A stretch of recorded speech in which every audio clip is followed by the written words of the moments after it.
ఎకరానికి 12,000 ఇస్తామనడం రైతులను మోసం చేయడమేనని, రానున్న రోజుల్లో రైతులు తిరుగుబాటు చేస్తారని మాజీ ఎమ్మెల్యే పెద్ది సుదర్శన్ రెడ్డి అన్నారు. ఈ సందర్భంగా మాజీ ఎమ్మెల్యే పెద్ది సుదర్శన్ రెడ్డి మాట్లాడుతూ రేవంత్ సర్కార్ రైతులను పచ్చి మోసం చేసిందని, రేవంత్ సర్కార్ రైతులను నట్టేట ముంచిందని, రైతు భరోసా మరో మోసమని అన్నారు.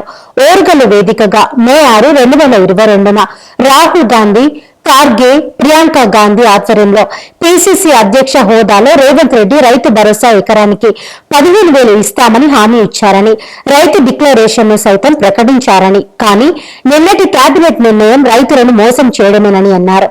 రేవంత్ నిర్ణయం రైతులను విస్మరించేలా చేసిందని అన్నారు. ముఖ్యమంత్రి రేవంత్ రెడ్డి సిగ్గు, నైతిక విలువలు ఉంటే వెంటనే రాజీనామా చేయాలని అన్నారు.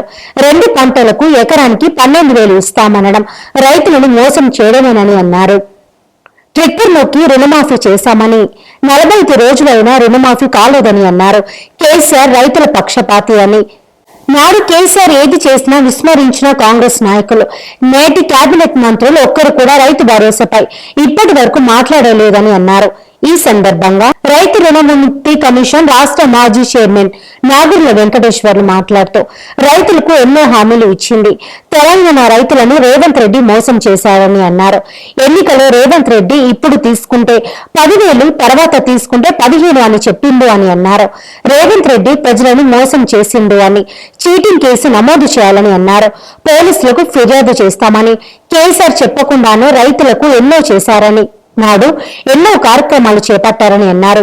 కేసీఆర్ మీద కోపంతో రైతులకు అన్యాయం చేయాలని, పంటలను ఎండబెట్టాలని చూస్తున్నారని అన్నారు. ఈ కార్యక్రమంలో కూడా మాజీ చైర్మన్ మరి యాదవరెడ్డి, వరంగల్ పశ్చిమ నియోజకవర్గ కోఆర్డినేటర్ పులి రజనీకాంత్, నాయకులు భరత్ కుమార్ రెడ్డి, నయీముద్దీన్, రజనీ కుమార్, రవీందర్ రావు, జానకి రాములు తదితరులు పాల్గొన్నారు.